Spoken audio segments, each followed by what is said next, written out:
நான் இயேசுவின் நாமத்தினால நான் வாழ்த்தி வரவேற்கிறேன். நாம் நேரடியாக தேவ செய்திக்குள்ளாக கடந்து செல்வோம். நாம் நீங்கள் யார் நாம் யார் என்கிற தலைப்பின் கீழாக எனக்கு வாய்ப்பு கிடைக்கும் போதெல்லாம் நாம் தியானித்து கொண்டிருக்கிறோம். அதன் அடிப்படையில் இன்றைக்கும் கூட அதே தலைப்பின் கீழாக நாம் தியானிக்க இருக்கிறோம். செய்தியின் ஆதாரமாக நாம் வாசிக்கலாம். ஆதியாகமம் 1வது அதிகாரம் 26வது வசனத்தை நாம் வாசிக்க கேட்கலாம். ஆதியாகமம் 1வது அதிகாரம். எல்லோரும் தங்களுடைய வேதாகமத்தை திருப்பிக் கொள்ளலாம். என்றால் முக்கியமான வசனம்.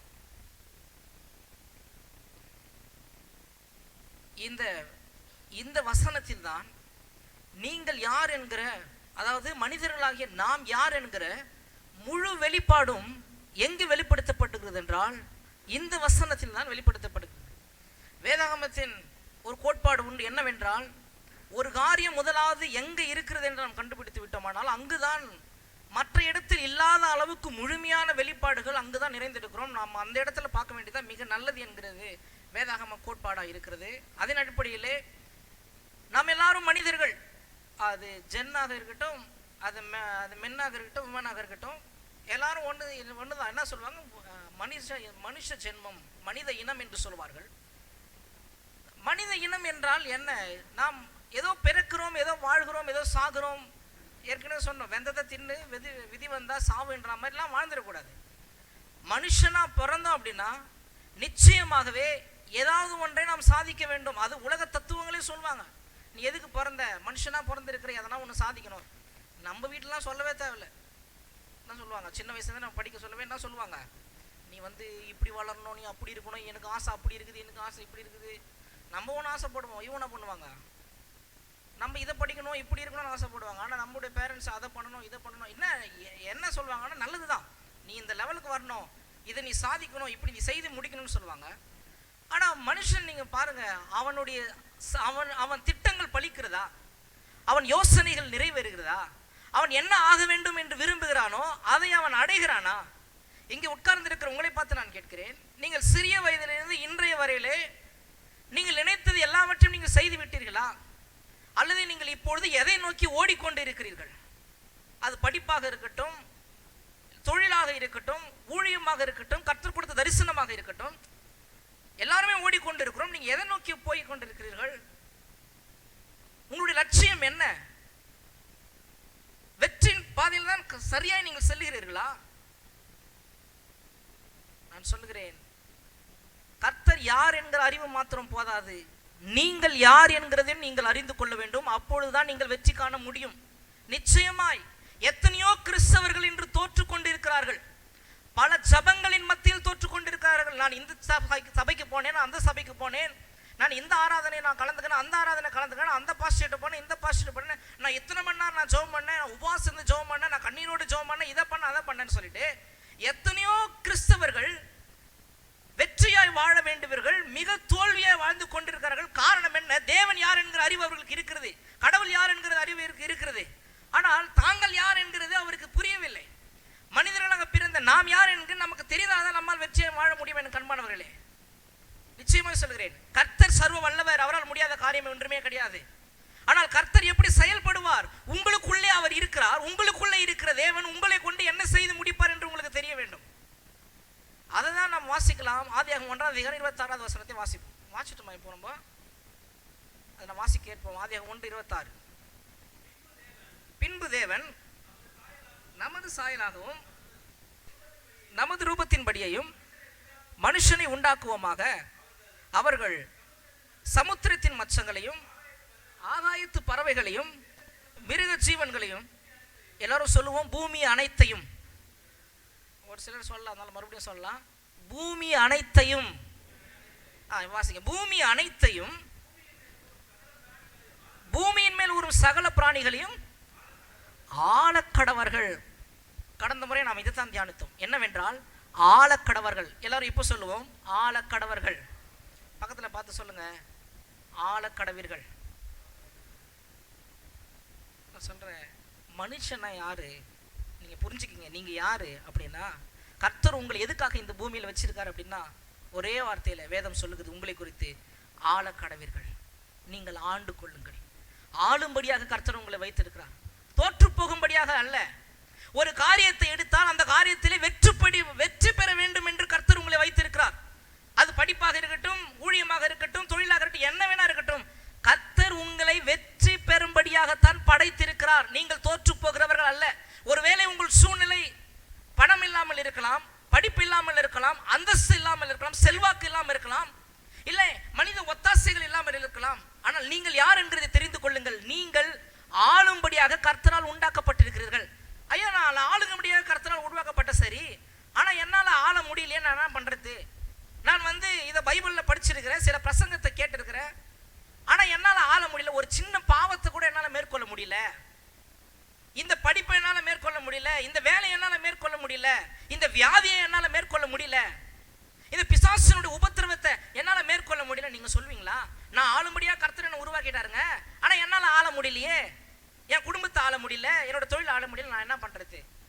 பாருங்க, கர்த்தர் ஆளும்படியாக மாத்திரம் இல்ல, இன்னொரு அதிகாரத்தையும் கொடுக்கிறார். ஃபர்ஸ்ட் ஆண்டு கொள்ளும்படியான அதிகாரத்தை கொடுக்கிறார், ஆசீர்வதிக்கிறார். நீ ஆளுன்னு முயற்சி செய்யற, ஆனா தோத்து போயிடுற. இரண்டாவது கர்த்தர் சொல்லுகிறார் 28வது வசனத்தை நாம் வாசிப்போம். பின்பு தேவன் அவர்களை நோக்கி, நீங்கள் பலுகி பெருகி பூமியை நிரப்பி அதை கீழ்ப்படுத்தி, எல்லாரும் சொல்லுங்க, எதை கீழ்ப்படுத்தி சொல்றாரு? எதைங்க? டல்லா இருக்குதா? மறுபடியும் ஆராதனத்தலாமா? சரி, ஓகே, கவனிங்க. முதல் 26வது வசனத்துல சொன்னாரு ஆண்டு கொள்ளுங்கள். ரெண்டாவது 28வது வசனத்தை சொல்றாரு கீழ்ப்படுத்து. ஏங்க, நான் ஆள்றேன், ஆனா என் பிரச்சனை என்ன பேச்ச கேட்க மாட்டேங்குது, வியாதி என் பேச்ச கேட்க மாட்டேங்குது, என் ஜபத்துக்கு பதில் கிடைக்க மாட்டேங்குது. நான் ஜெபம் பண்றேன், நீங்க ஆளுன்னு சொல்றீங்க, நானும் ஜெபம் பண்ணி ஆளுன்னு பாக்குறேன், நான் ஆள நினைக்கிறேன், ஆனா அது ஆள மாட்டுது. கர்த்தர் சொல்றாரு அது ஆள மறுத்து அது கீழ்ப்படுத்துன்னு சொல்றாரு. ஆங்கிலத்துல சப்ஸ்டியூட்னு வருது. சப்ஸ்டியூட்னா ஆளும்படி செய்.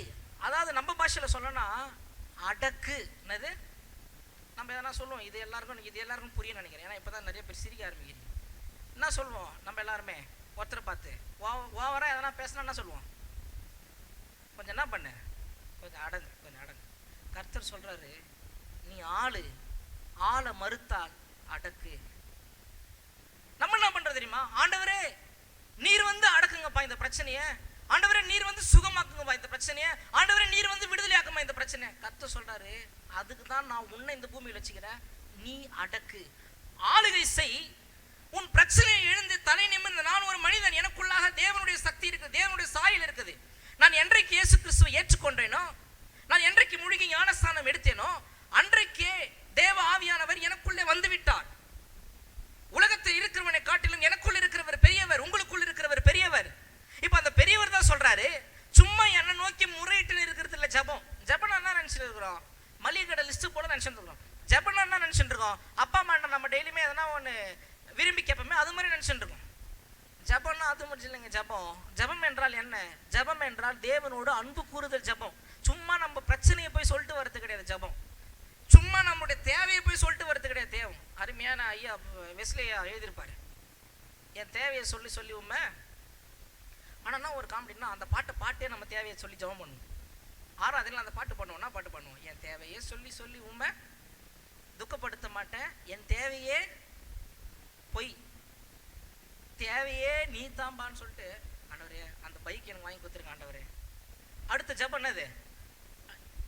நான் பைக்குக்கு ஆசைப்படாதீங்கன்னு சொல்லல, உங்களுக்கு சொல்லட்டுங்களா? கிறிஸ்தவர்களாகிய நாம் தான் பார்க்க போனால் இந்த உலகத்திலே மிகப்பெரிய செல்வந்தர்கள், மிகப்பெரிய ஐஸ்வர்யவான்கள். ஏனென்றால் இந்த உலகத்தை உண்டாக்கின ராஜாத்தி ராஜா, வெள்ளும் பொன்னியும் சொந்தக்காரர், மிகுந்த ஐஸ்வர்யவான் நமக்காய் சிலுவிலே தரித்திரரானாய். காரணம் என்ன? அவருடைய ஐஸ்வர்யம் நமக்கு வரும்படியாக, நாம் பெரிய பணக்காரர்களாய் வாழும்படியாக ரட்சிக்கப்பட்டிருக்கிறோம், ஆசீர்வதிக்கப்பட்டிருக்கிறோம், அழைக்கப்பட்டிருக்கிறோம். ஆபிரகாமினுடைய ஆசீர்வாதம் யாருடைய ஆசீர்வாதம்? அது நம்முடைய ஆசீர்வாதம். ஆபிரகாம் வெள்ளியும் பொன்னியும் உடைய ஆசியுடைய செல்வ சீமானாய் வாழ்ந்தான். ஒவ்வொரு கிறிஸ்தவனும் அப்படிதான் வாழ வேண்டும். நம்ம ஆள் பெட்ரோல் எல்லாம் போன் பண்றான், பெட்ரோல் பங்கு போனா எவ்வளவு பெட்ரோல் எவ்வளவுக்கு போடுறான்றான். அவனே மேலே பாருடி, எந்த காலத்தில் பாயிருக்கிறேன், 30 ரூபாயில இப்போ போகிறது கிடையாதுன்றான். யாரு? நம்ம பையன். அப்படி வாழ முடியாத கர்த்தர் உன்னை அழைக்கவில்லை. செல்வ சீமானாய் வாழ முடியாத கர்த்தர் அழைத்து இருக்கிறார். என்னன்னா, பைக்கு ஆசைப்படு, காருக்கு ஆசைப்படு. இப்போ ட்ரெண்டிங்ல எந்த பைக் நல்ல விலை உயர்ந்ததா இருக்குது அது ஆசைப்படு, அது உன்னுடைய பிறப்புரிமை. நான் என் கார் வாங்க பாரு, இதை இண்டிகா வாங்கலான்னு இருக்கிறேன். இண்டிகாலாம் கிடையாது, ஆடி காருக்கு ஆசைப்படு, ஜாகுவாராக ஆசைப்படு. ஐயோ என் வீட்டை வந்து பாரியா, அந்த அளவுக்குலாம் நாங்கள் கிடையாது. நீ உன் வீட்டை பார்க்காதையா, உன் எஜமானனை நோக்கி பாரியா. அதுக்கு தான் நான் ஜெபம் பண்ணுறேன், ஆண்டவர் எனக்கு காரு கொடு. உன் தேவையே அவராக இருக்கும்போது இந்த தேவைலாம் ஒரு பெரிய தேவையே கிடையாது. விசுவாசி, கர்த்தர் எப்படி வேணாலும் செய்து முடிப்பார். பல சாட்சிகள் உண்டு, பல சாட்சிகள் உண்டு. என் வாழ்க்கையில் கூட பல சாட்சிகள் உண்டான நேரம் கிடையாது, 4 மணி நேரம் தான் இருக்குது. கர்த்தர் எல்லாவற்றையும் செய்து முடிப்பாருங்க. ஆனா கர்த்தர்கிட்ட போய் உங்க மல்லிகை கடை லிஸ்ட்லாம் எதுவுமே நீட்டிட்டு இருக்காதீங்க. கர்த்தாவே எனக்கு இது செய்யும், கர்த்தாவே எனக்கு அதை செய்யும்.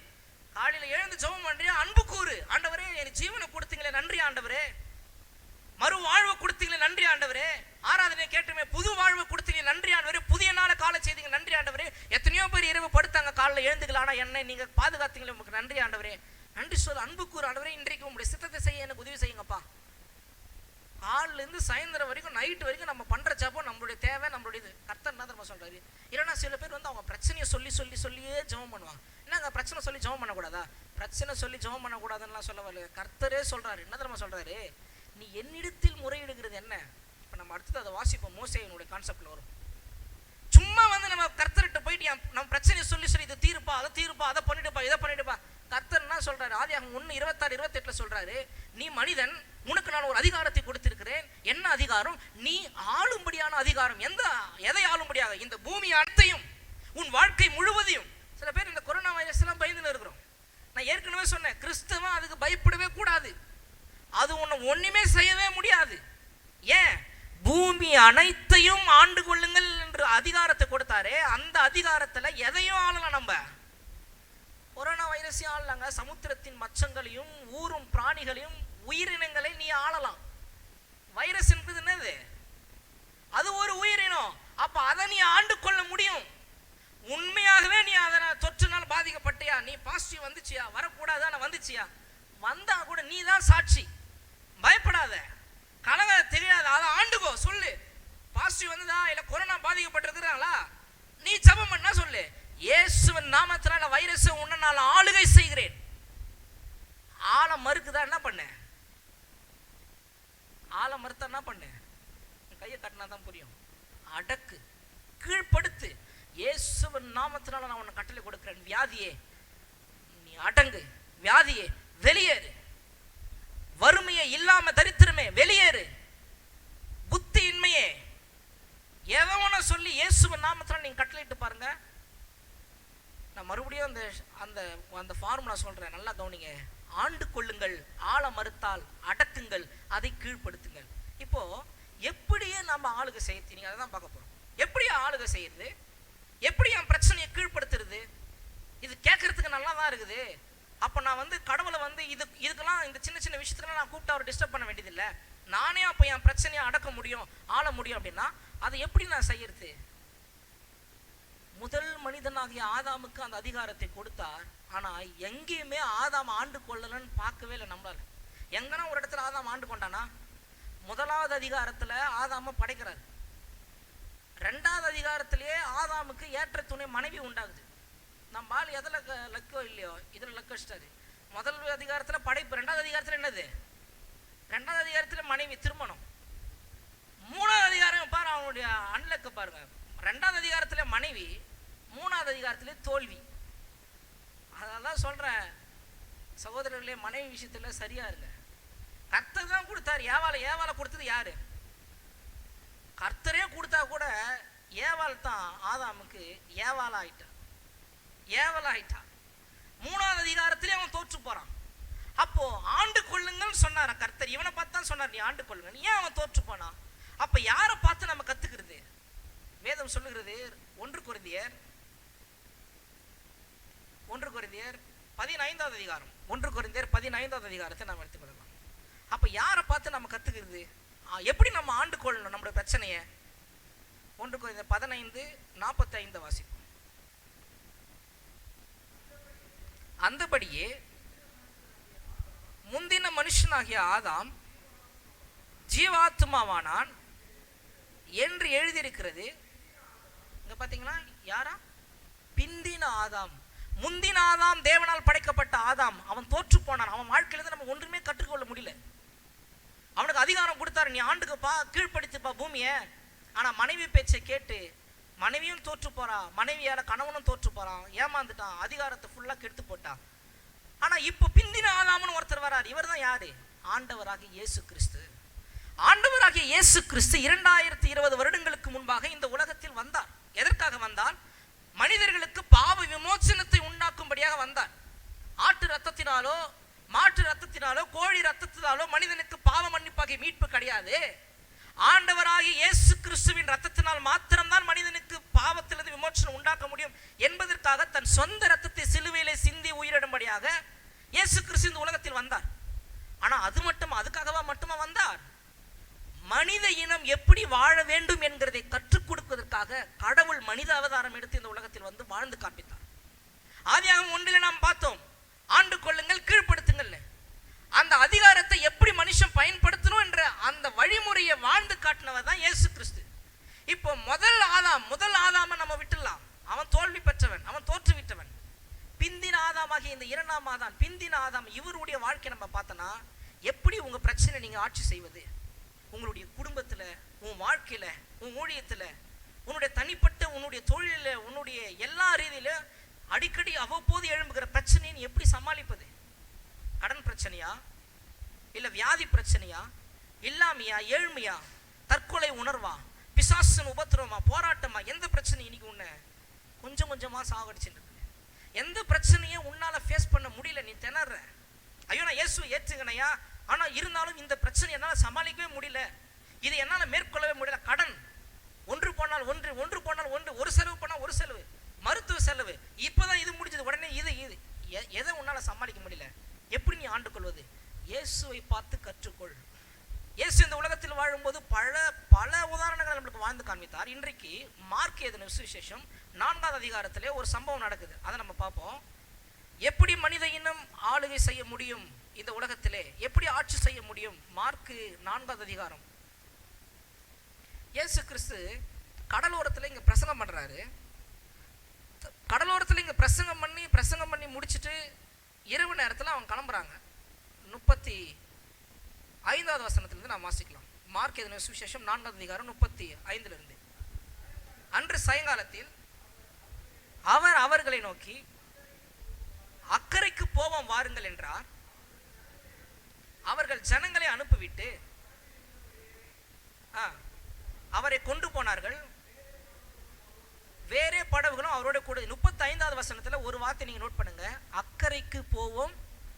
இயேசு சொல்றாரு, ஒரு கரையிலிருந்து மறுகரைக்கு நடுவுல கடல். இப்ப கடல் பிரயாணம் பட்டு இங்க இருந்து இங்க போறாங்க, அக்கறைக்கு போலான்னு சொல்லிட்டு சிஷ்யரை கூப்பிடுறாரு. இப்போ எதுல போறாங்க? படகுல போறாங்க. இது அப்படியே நம்முடைய வாழ்க்கைக்கு திருஷ்டாந்தமா நாம் எடுத்துக்கொள்ளும். நாம் இந்த ஒரு கரையிலிருந்து அந்த ஒரு கரை, பூமியிலிருந்து பரலோகம் என்கிற இக்கரைக்கு நாம் புறப்பட்டு போக வேண்டும். நடுவாக கடல் பிரயாணம். இப்படிதான் நம்முடைய வாழ்க்கை, ஒரு கடல் பிரயாணத்தை போல நம்முடைய வாழ்க்கை என்பது ஒரு படகை போல. இப்ப இந்த படகுல யார் இருக்கிறது? இயேசுவும் இருக்கிறாரு. உங்க வாழ்க்கையில் இயேசு இருக்கிறாரா? ஒரு நல்ல செய்தி, நம்முடைய வாழ்க்கையில் இயேசு, ஐயா எனக்கு நான் பெரிய வீட்டை கட்டல, எனக்கு கல்யாணம் ஆகல, நான் இதை சாதிக்கல, நான் அதை படிக்கல, நான் இதை படிக்கல, நான் இந்த தொழில் செய்யல, கவலையே பட்டது. இயேசுவை கண்டுபிடிச்சிட்டியா? இயேசுவும் உள்ளத்துல வந்துட்டாரா? இதை விட ஒரு பெரிய ஒரு நற்செய்தி இந்த உலகத்துல எதுவுமே கிடையாது. உனக்கு இதை விட ஒரு சந்தோஷமான காரியம் உனக்கு வேணாம். நீ இதுக்காக கர்த்தர் நன்றி சொன்னாவே காலமெல்லாம் நீ நன்றி சொல்லணும். கர்த்தாவே என்ன நீங்க தெரிஞ்சுக்கிட்டீங்க, ஏன் உள்ள வந்துட்டீங்கன்னு. இப்போ உன் வாழ்க்கை என்னும் படகுல இயேசு உனக்குள்ள இருக்கிறாரு, உங்களுக்குள்ள இருக்கிறாரு. இப்போ நீங்க அக்கறை நோக்கி போறீங்க. போகும்போது என்ன நடக்குது? இயேசு கூட தான் இருக்கிறாரு. என்ன நடக்குது? அடுத்த வசனம் 37. அப்பொழுது பலத்த சுழல் காற்று உண்டா. எப்பொழுது? இயேசு உள்ள இருக்கும் பொழுதே, இயேசு உள்ள இருக்கும்போது அப்பொழுதே பலத்த சுழல் காற்று உண்டாகி படவு நிரம்பத்தக்கதாக அலைகள் அதன் மேல் மோயிற்று. ஐயா, கிறிஸ்தவனுக்கு போராட்டம் வருமா? என்னையா நான் அதில் நான் வேற ஏதோ ஒரு மதத்தை பின்பற்றின்னு இருந்தேன். சரி இங்கே வந்தால் தான் நான் நல்லா இருக்க முடியும்னு சொல்லிட்டு நான் இங்கே வந்தேன். அங்கே ஏதோ சாதா காற்று தான் அடிச்சது, இங்கேனா அடிதான். இங்கே புயல் சூறாவளி அடிக்குது. என்னால் ஐயோ இதெல்லாம் தாங்க முடியாது. இதுனா இது இங்கே வந்தால் நல்லா இருப்பாங்க. அப்படிலாம் கிடையாது. இயேசுவும் எங்கே தான் இருக்கிறாரு, அந்த படவுல தான் இருக்கிறாரு. ஆனால் வேதம் சொல்லுகிறது பலத்த சுழல் காற்று மோதி படவே கவிழத்தக்கதாக, படகு அமிழ்ந்து போகத்தக்கதாக.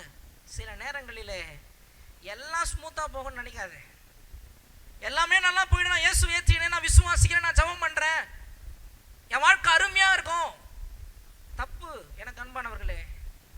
எப்போ எந்த சூறாவளி வரும், எப்போ எந்த அலை வந்து உன் மேதம் மோதன்றது அது உன் கையில் இல்லவே இல்லை. ஏனென்றால் இந்த உலகத்தில் வாழ்கிறாய். மோசமான உலகம், போராட்டம் நிறைந்த உலகம், பாடுகள் நிறைந்த உலகம். இந்த உலகத்தின் அதிபதி இப்போ யாரு? பிசாசு, சாத்தான். அவன் கையில் இருக்குது மொத்த அதிகாரமும் சில நேரங்களிலே.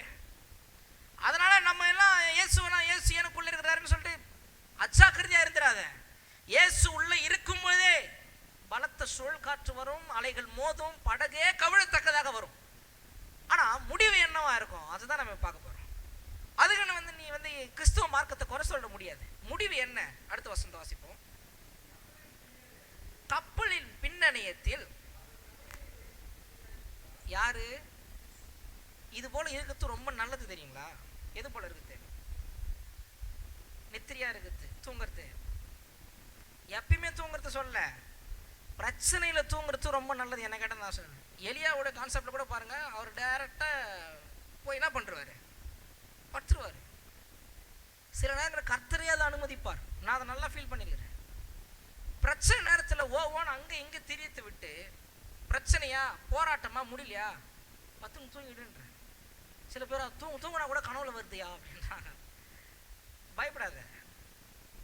இயேசு அதான் பண்ணார். இயேசு ஒரு வார்த்தை சொல்லிட்டாருன்னா சொல்றாரு, அக்கறைக்கு இல்லைன்னா ஒரு நல்ல செய்தினா அவர் எப்போ அக்கறைக்கு போவோம்னு சொல்றாரு அப்பவே எல்லாரும் போயிட்டாங்கன்னு அர்த்தம்.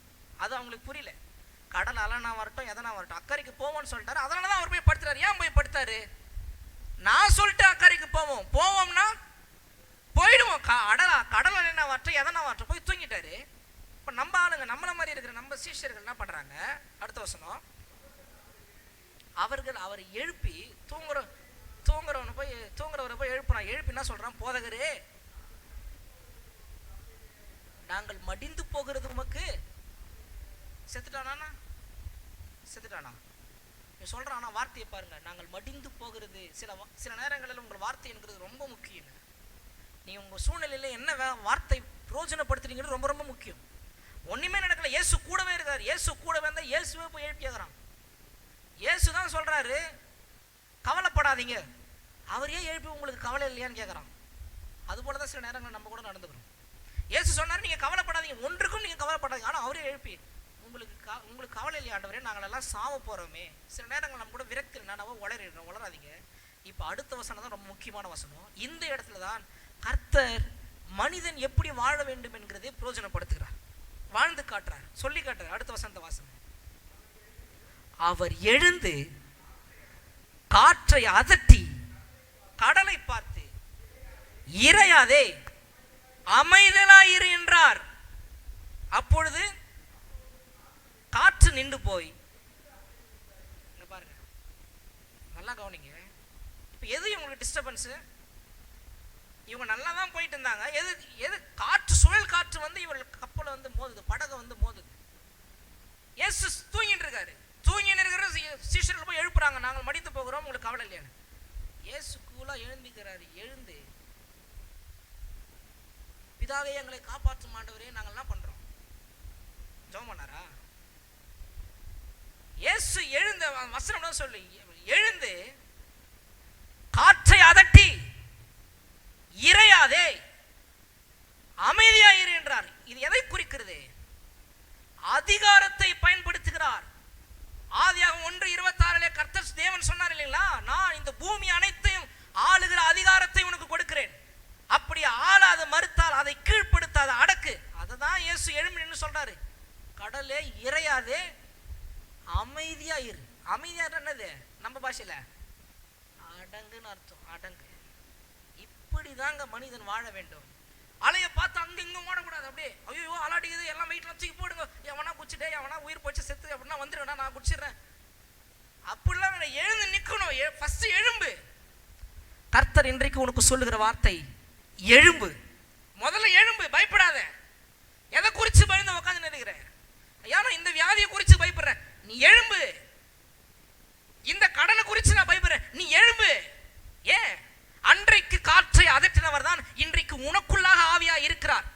அவர் சொல்லுக்கு காற்று அடங்கினது, கடல் அலை சீரின அலைகள் எல்லாம் சத்தம் போடாமல் மிகுந்த அமைதல் உண்டாயிற்று என்று வாசிக்கிறோம். அதே கர்த்தர் தான் இன்னைக்கு உனக்குள்ளாக இருக்கிறார். ஆனால் ஒன்று, நீ பயப்படாத, எழுந்து நின்னு. அடுத்த வசனத்தை வாசிங்களா. அவர் அவர்களை நோக்கி, அதான் இவங்களோட பிரச்சனை என்ன, ஏன் இப்படி பயப்பட்டீர்கள்? இதுதாங்க பிரச்சனை. நமக்கு பயம், விசுவாசம் இல்லை, அதாவது அவ்விசுவாசம். ஒன்றை சொல்லுகிறேன், பயமும் விசுவாசமும் ஒரே நேரத்தில் ஒரே இடத்தில் கிரியை செய்ய முடியாது. நான் கர்த்தரை விசுவாசிக்கிறேன், பயம் இருந்துச்சுன்னா விசுவாசமும் பயமும் ஒரே இடத்தில் கிரியை செய்ய முடியாது. பயம் இருந்தால் பயத்தை பார்த்து சொல்லு, பயமே பூரண அன்பு பயத்தை புறம்பே தள்ளும். என் தேவன் அன்பாகவே இருக்கிறார், அந்த தேவன் எனக்குள்ள இருக்கிறார், பயமே எனக்கு இல்லை, இயேசு நாமத்தினால போ என்று விளக்கு. அது பயம் போனோம், பயம் போனாதான் விசுவாசம் வரும், விசுவாசம் வந்துச்சுன்னா வெற்றி வரும். கர்த்தர் சொல்ற வார்த்தை, பயப்படாதே, விசுவாசமா இரு. ஏன் பயப்படுகிறீர்கள்? இன்றைக்கு இதுதான் பார்த்து ஒவ்வொரு கிறிஸ்தவனையும் பார்த்து கேட்கிறார். கொரோனா வைரஸை பார்த்து ஏன் பயப்படுகிறீர்கள்? ஏன் அவிசுவாசமா இருக்கிறீர்கள்? நீங்கள் தான் மற்றவர்களுக்கு சாட்சியாக வாழ்ந்து காட்ட வேண்டும். கடனை பார்த்து ஏன் பயப்படுற? பாருங்க, இது ஒரு நூதன உபதேசமா இருக்கும். இப்ப நீங்க கேட்கறது என்ன, பேசணும்னா சரியாயிடுமா? நேத்து தான் கேட்டோம், விசுவாசித்தேன் ஆகையால் பேசினா சரியாயிடுமா? இது ரொம்ப முட்டாள்தனமா இல்ல? போயா, நான் விசுவாசிக்கிறேன் அதனால பேசுறையா?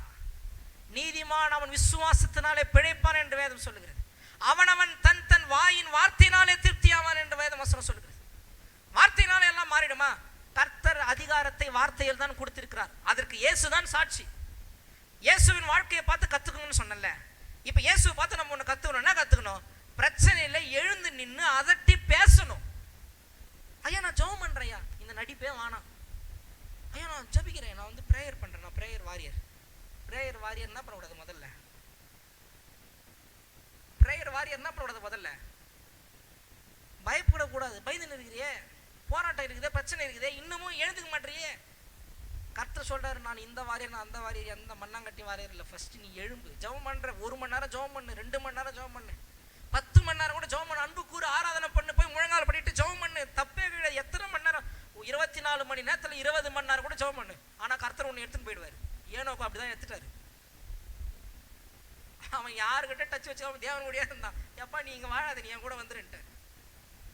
ஜெபம் பண்ணு, தப்பு கிடையாது. ஆனா பிரச்சனைக்காகவே ஜெபம் பண்ணினே இருக்காத.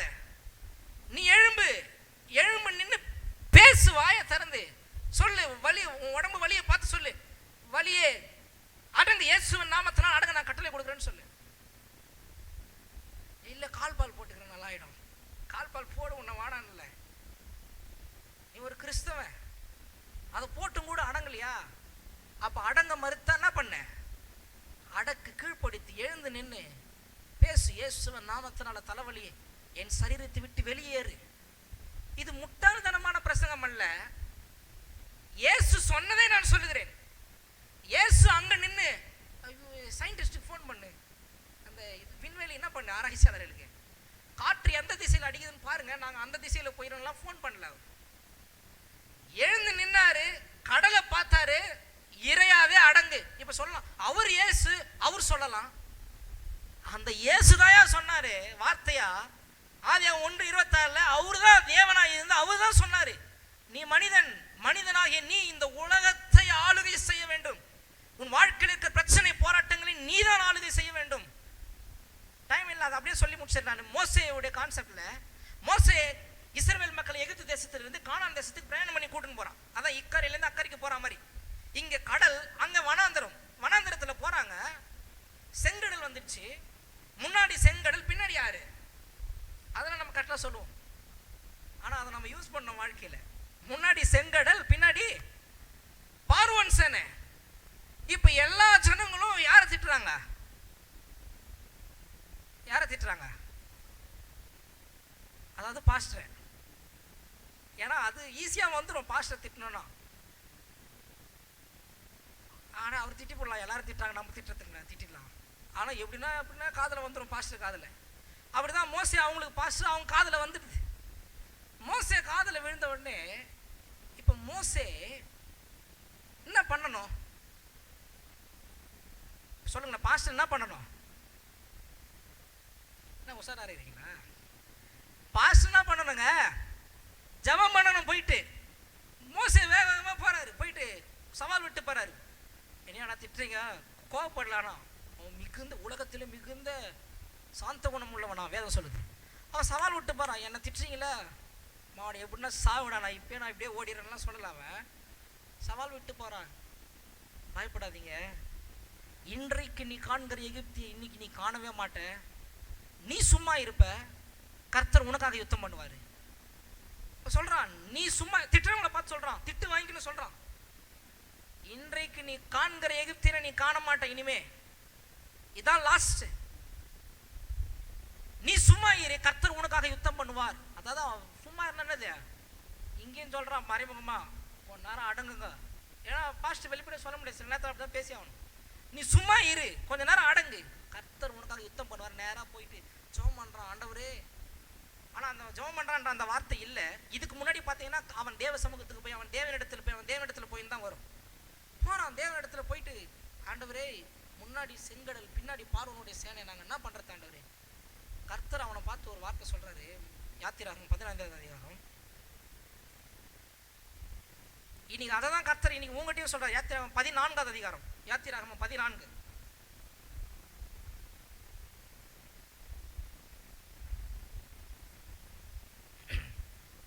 போய் ஜெபம் பண்றான் மோசே.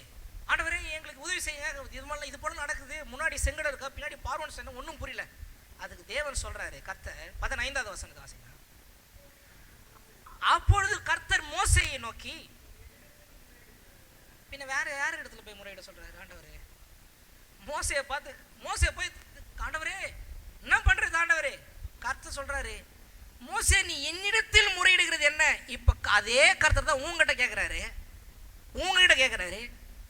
ஏன்னா நீ இந்த பிரச்சனையாக எவ்வளோ நாள் என்கிட்ட முறையிட்டு இருப்பேன்றாரு கர்த்தர். நீ என்னிடத்தில் முறையிடுகிறது என்ன? புறப்பட்டு போங்கள் என்று இஸ்ரவேல் புத்திரருக்கு சொல்லு. நீ உன் கோலை ஓங்கி உன் கையை சமுத்திரத்தின் மேல் நீட்டி சமுத்திரத்தை கவனிங்க. இங்கதான் மனுஷனுடைய அதிகாரத்தை கர்த்தர் அவனுக்கு கட்டுத்தரார். இவன் போயிட்டு மோசே தேவனிடத்துல வேண்டாம், தேவனே நாங்க என்ன பண்றது? மோசே நீ என்கிட்ட முறையிடுறது என்ன? உனக்கு புரியலையா? எழுந்துட்டு முதல்ல புறப்பட்டு போ. கர்த்தர் இன்னைக்கு அதான் சொல்றாரு, புறப்பட்டு போ. எதை குறித்து பயப்படுறியோ இன்னைக்கு பயத்தை ஃபுல்லா ஸ்டாப் பண்ணு. எதை குறித்து கவலைப்படுறியோ இனி கவலையை ஸ்டாப் பண்ணிட்டு கர்த்தர் சொல்றாரு புறப்பட்டு போ. அப்புறம் கேட்குறாரு, உன் கையில் என்ன? ஆண்டவரே என் கையில் கோல். சமுத்திரத்துக்கு நேராக நீட்டி கடலை, என்ன சொல்றாரு? கடலை சமுத்திரத்தை. உன்னையே கர்த்தர் சொல்றாரு, நீ தான்பா பிளக்கணும், அதுக்கு தான்பா நான் உன்னை வச்சுக்கிறேன்றாரு கர்த்தர். இல்ல ஆண்டவரே நீங்க வந்து பிறந்துருங்க ஆண்டவரே. கர்த்தர் சொல்றாரு, அதுக்காக தான் உன்னை நான் இந்த பூமியில வச்சிருக்கிறேன், அதனாலதான் உன்னை இந்த குடும்பத்துல பிறகு வச்சிருக்கிறேன், அதனாலதான் இந்த ஊர்ல இந்த பட்டணத்துல நான் உன்னை வச்சிருக்கிறேன். சும்மா என்ன நோக்கி முறையிடாத, நீ எழுந்து நின்று விசுவாசத்தோட செயல்பட்டு இதை பிளந்துரு, நீயே பிளந்துரு. ஏனென்றால் நீங்கள் தான் அதிகாரி, நீங்கள் தான் ஆளுகிறவர்கள், நீங்கள் தான் கீழ்ப்படுத்தி உங்கள் பிரச்சனைகளை ஆள வேண்டும். கர்த்தர் ஆளுகிற அதிகாரத்தை உங்கள் கையில் கொடுத்திருக்கிறார். போதும், நீங்கள் முறையிட்டது போதும், நீங்கள் பயப்பட்டது போதும், நீங்கள் அவிசுவாசமா இருந்தது போதும். கர்த்தர் சொல்லுகிறார், எழுந்திரு, புறப்பட்டு போ. நான் உன்னோடு கூட இருக்கிறேன், நான் உனக்குள்ளாக இருக்கிறேன், நீயே எல்லாத்தையும் சமாளி. நான் உனக்குள்ள இருந்து வல்லமை, நீ சொன்னா எதை வேணா செய்ய நான் தயாரா இருக்கிறேன், கடலையே பழக்க கூட நான் தயாரா இருக்கிறேன். ஆனா உன் கையில நான் கோல், நீயே பிளந்து விடு. அப்போ கோல் என்று இந்த வார்த்தைக்கு அடையாளம். கர்த்தர் இந்த வார்த்தை உங்கள் கையிலே கொடுத்திருக்கிறார். உங்கள் பிரச்சனையில சோர்ந்து போவாதீர்கள், எழுந்து நின்று இந்த வார்த்தையை பிரயோஜனப்படுத்தி நீங்களே உங்கள் பிரச்சனையை ஒன்றுமில்லாமல் தவிடுபடி ஆக்குங்கள். கர்த்தர் உங்களோடு இருக்கிறார். கடைசியா சொல்லி நான் முடிக்கிறேன், கர்த்தர் உங்கள் பிரச்சனை கூட இல்லை, கர்த்தர் உங்களை எதிர்த்து இருக்கிற சாத்தானின் பக்கம் இல்லை, கர்த்தர் உங்கள் பக்கமாக இருக்கிறார். நீங்கள் எப்பொழுது செயல்படுவீர்கள் என்று அவர் காத்து கொண்டிருக்கிறார். உனக்குள்ளாக எப்போது விசுவாசம் வரும், நீ எப்போ விசுவாசத்தோட பேச போறன்னு அவர் காத்துக்கிட்டு இருக்கிறார். எழுந்து உன் பிரச்சனையை பார்த்து இறையாதே அடங்குன்னு சொல்லுவீங்களா? நான் சொன்னேன், அது கேட்க மாட்டேது. விசுவாசத்தோட சொல்லு, கேட்கும். அதுதான் கர்த்தர் வாழ்ந்து காமிச்சாரு. எழுந்து நின்று நெத்திரடிக்கிறாரு, கரெக்டா பார்த்து பேசுறாரு. இறையாதே அடங்கு, அமைதியெல்லாம் இரு. அப்படி விசுவாசமா உங்க பிரச்சனையை பார்த்து பேசுவீங்களா? நீங்க பேசும்போது பைத்தியக்காரன் சொல்லுவான். ஆனா இயேசு அப்படி வாழும்படியாகத்தான் கட்டளையிட்டு இருக்கிறார். அப்படி பேசி பாருங்க, ஒண்ணுமே உங்களை ஒன்றும் செய்ய முடியாது. உலகத்துல ஒரு பேயில 1 கோடி பிசாசு வந்தா கூட உனக்கு வார்த்தையில வல்லமை இருக்குது. ஏன் நின்று ஒரு பேய் அதட்ட, நீ தான் 1 கோடி பேய் ஒன்னா வருஷத்துல கூட பிசாசு இயேசுவின் நாமத்தினால விலகுனா அதை விலகித்தான் ஆகணும். இயேசுவின் நாமத்தில் அப்படிப்பட்ட ஒரு அதிகாரம் இருக்குது. அந்த அதிகாரத்தை கர்த்தர் உன் கையில் தான் கொடுத்திருக்கிறார். ஆமென். கண்களை மூடி ஜெபிப்போம். பரலோக பிதாவே, இயேசுவின் நாமத்தினுடைய சமூகத்தில் வருகிறேன். கர்த்தாவே, நீர் எங்களுக்கு கொடுத்த அதிகாரத்துக்காக உம்மை ஸ்தோத்திரிக்கிறோம். எத்தனை முறை நாங்கள் உம்மிடத்தில் முறையிட்டு இருக்கிறோம் கர்த்தாவே. ஆனால் நீர் எங்களோடு இருக்கிறீர். எங்களுக்கு நீர் கட்டளையிடுகிறீர், நீயே இது பிளந்து விடு என்று. இந்த வார்த்தையை கேட்டுக்கொண்டிருக்கிற யாரா இருந்தாலும் சரி கர்த்தாவே, இப்படிப்பட்ட விசுவாசம் அவர்களுக்குள்ளாக வரட்டும். எழும்பி நிற்கட்டும். கிறிஸ்துவாகி உம்மை மகிமைப்படுத்தட்டும். உடைய நாமத்தை பிரயோஜனப்படுத்தட்டும் கர்த்தாவே. தோற்கிறவர்களாக அல்ல, முற்றிலும் ஜெயம் பெற்றவர்களுடைய வார்த்தையின்படியே வாழட்டும். ரட்சகர் இயேசுவின் ஜெபிக்கிற நல்ல பிதாவே, ஆமென். சேர்த்து சொல்லுவோம். என் ஆத்துமாவே கர்த்தரை ஸ்தோத்திரி, என் முழு உள்ளமையோட பரிசுத்த நாமத்தை ஸ்தோத்திரி. என் ஆத்துமாவே கர்த்தரை ஸ்தோத்திரி, கர்த்தர் செய்த சகல உபகாரம் பரவாயில்லை.